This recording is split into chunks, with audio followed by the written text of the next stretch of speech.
نہیں عن المنکر، بدی سے روکو. جب تک طاقت نہیں ہے کافی طاقت فراہم کرتے رہو، جمع کرو. اعدوا لهم ما استطعتم، اپنی نفری بڑھاؤ، تربیت بڑھاؤ، ایثار اور قربانی کا مادہ بڑھاؤ، نظم کی پابندی کا جذبہ بڑھاؤ، بڑھاتے رہو بڑھاتے رہو. با نشہ درویشی در ساز و دمادم زن چوں پختہ شوی خدرا بر سلطنت جمزن. جب طاقت کافی ہو جائے اب میدان میں آؤ، للکارو، کہو اب نہیں چلنے دیں گے اس حرام کام کو، نہیں چلنے دیں گے اس ملک میں سود کو، نہیں چلنے دیں گے اس ملک میں جاگیرداری کو، نہیں چلنے دیں گے یہاں بے حیائی اور فحاشی کو. گھیراؤ کریں گے، پکیٹنگ کریں گے، کسی کی جان اور مال کو نقصان نہیں پہنچائیں گے. اداروں کا گھیراؤ ہوگا، ان تمام چیزوں کی برائیوں کا استحصال ہوگا. پھر گولیاں چلیں، سینوں پر کھائیں گے. اللہ وہ دن لائے اور ہمیں اس کے لیے اہل بنائے. شہادت ہے مطلوب و مقصود مومن، نہ مال غنیمت نہ کشور کشائی. اس کے سوا کوئی راستہ نہیں ہے. اس کے بغیر جو بھی خواب دیکھتا ہے جنت الحمقاء میں رہتا ہے، یا اپنے آپ کو دھوکہ دے رہا ہے یا دوسروں کو دھوکہ دے رہا ہے، اور کوئی امکان نہیں ہے. ایک ہی راستہ ہے.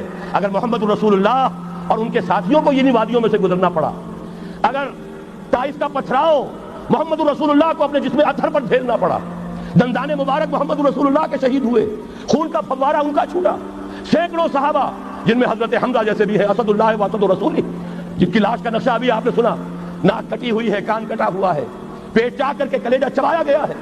حضور کو جو صدمہ ہوا ہے، مدینے جب واپس گئے ہیں، انصار کے گھروں سے عورتوں کے بین کرنے کی آوازیں آئیں. اس وقت تک حرمت نہیں ہوئی تھی، اور ہم لوگ کا رواج تھا جیسے ہمارے ہاں دیہات میں جس طرح خواتین نوحے کرتی ہیں، بین کرتی ہیں، اس وقت تک وہاں ان کے ہاں بھی رواج تھا.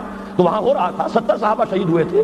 وہ کوئی ہر شہید کسی کا بیٹا تھا، کسی کا شوہر تھا، کسی کا بھائی تھا، کسی کے ساتھ کوئی اور رشتہ تھا. پورا مدینہ جو ہے ماتم کدا بنا ہوا تھا. اس وقت حضور کی زبان سے بھی الفاظ نکل گئے، اما حمزہ تو فلا بواکی لہو، ہائے حمزہ کے لیے تو کوئی رونے والیاں بھی نہیں. تب انصار نے اپنے گھروں سے بھیجا خواتین کو حضرت صفیہ رضی اللہ تعالیٰ عنہا کے ہاں، وہاں جاؤ اور تعزیت کرو. یہ ساری وادیاں ہیں جو طے کی ہیں. محمد رسول اللہ والذین معہ، سفر تبوک ہوا ہے جسے جیش العسرہ کہا گیا ہے. ایسا مرحلہ بھی آیا ہے 3 مجاہدین کو 24 گھنٹے کے راشن میں ایک کھجور ملی، ایک کھجور، 24 گھنٹے کا راشن. ان لوگوں نے یہ قربانیاں دی ہیں. اس کے بغیر نہیں ہوگا. تو ظاہر بات ہے اس کے لیے پہلے تیاری.